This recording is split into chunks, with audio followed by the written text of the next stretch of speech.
नमस्कार। आज हम बात करने वाले हैं एक बहुत ही खूबसूरत और जरूरी हिंदू त्योहार नवरात्रि के बारे में। ये त्योहार है दिव्य स्त्री शक्ति का, मतलब डिवाइन फेमिनाइन एनर्जी का जश्न। लेकिन एक मिनट, अगर हम कहें कि ये त्योहार साल में सिर्फ एक बार नहीं बल्कि 4 बार आता है। हाँ, सुनने में थोड़ा अजीब लग सकता है, लेकिन ये बिल्कुल सच है। तो चलिए इसी के बारे में थोड़ा और जानते हैं।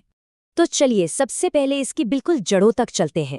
आखिर ये जो शब्द है नवरात्रि, इसका मतलब क्या है और ये साल में आता कब कब है? अच्छा, तो नवरात्रि शब्द जो है वो संस्कृत से आया है। इसमें नव का मतलब है 9 और रात्रि का मतलब है रातें। तो सीधा सीधा मतलब हुआ 9 रातों का त्योहार।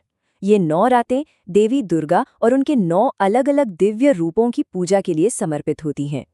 तो जैसा हमने अभी जिक्र किया, साल में 4 नवरात्रि होती हैं और ये चारों मौसम के बदलाव को दिखाती हैं। लेकिन इनमें से 2 हैं जो सबसे ज्यादा धूमधाम से मनाई जाती हैं।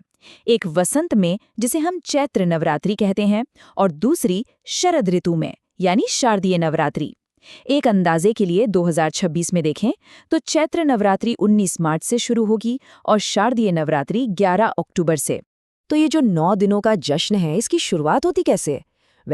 इसकी शुरुआत होती है एक बहुत ही पवित्र और खास रस्म से, जिसे कहते हैं घट स्थापना। घट स्थापना, इसका मतलब है घट यानी एक कलश की स्थापना करना। पर यह सिर्फ एक कलश रखने की रस्म नहीं है, बल्कि ये एक तरह से देवी दुर्गा को न्योता देने जैसा है कि वो 9 दिनों के लिए हमारे घर में मेहमान बनकर आएं। और बस यही वो पल है जब त्योहार ऑफिशियली शुरू हो जाता है। देखिए, घट स्थापना की ये पूरी प्रक्रिया नवरात्रा का एक बहुत ही जरूरी हिस्सा है। ये त्योहार के बिल्कुल पहले दिन की जाती है। इसका मेन मकसद होता है कलश के जरिए देवी माँ को बुलाना, उनका आवाहन करना, और बस इसी के साथ पूजा और 9 दिनों के व्रत भी शुरू हो जाते हैं। पर सवाल ये है कि नवरात्रि मनाते ही क्यों है? इसके पीछे एक बहुत ही पावरफुल कहानी है। एक ऐसी कहानी जो हमें इस त्योहार के बिल्कुल दिल तक ले जाएगी। ये त्योहार असल में बुराई पर अच्छाई की जीत का जश्न है, और ये जश्न जुड़ा है देवी दुर्गा और एक राक्षस महिषासुर के बीच हुए एक जबरदस्त युद्ध की कहानी से, जिसमें जीत देवी की होती है। इस कमाल की कहानी का जिक्र देवी महात्म्य जैसे पुराने ग्रंथों में मिलता है। कहानी कुछ ऐसी है कि महिषासुर नाम का एक बहुत ताकतवर राक्षस था, और वो कोई भी रूप ले सकता था। सोचिए, उसके आतंक से तीनों लोग परेशान हो गए, कांप उठे, और तब सारे देवताओं ने मिलकर मदद की गुहार लगाई। देवी महात्म्य में एक लाइन है जो उस समय के खौफ को बताती है। उसमें लिखा है, जब उसकी सेना खत्म हो रही थी, तब महिषासुर ने खुद भैंसे का रूप ले लिया और देवी की सेना में डर फैलाने लगा। जरा सोच कर देखिए, वो सीन कितना भयानक रहा होगा। देवताओं की प्रार्थना सुनी गई, उनकी सारी शक्तियों को मिलाकर एक दिव्य ऊर्जा ने जन्म लिया, और वो थी देवी दुर्गा। और फिर शुरू हुआ एक घमासान युद्ध। महिषासुर अपनी जादुई ताकतों से बार बार रूप बदल रहा था, कभी शेर तो कभी हाथी, लेकिन देवी दुर्गा की ताकत के आगे उसकी एक नहीं चली, और आखिरकार देवी ने उसका अंत करके पूरे ब्रह्मांड को उसके आतंक से आजाद कराया। तो ये तो थी वो पौराणिक कहानी। अब चलिए यहाँ से आगे बढ़ते हैं और देखते हैं कि आज के ज़माने में इस कहानी को कैसे याद किया जाता है और ये त्योहार कैसे मनाया जाता है।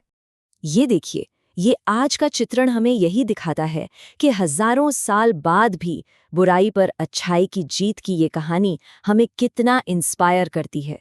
ये सिर्फ एक पुरानी कहानी नहीं है, ये एक ऐसा मैसेज है जो कभी कभी पुराना नहीं हो सकता।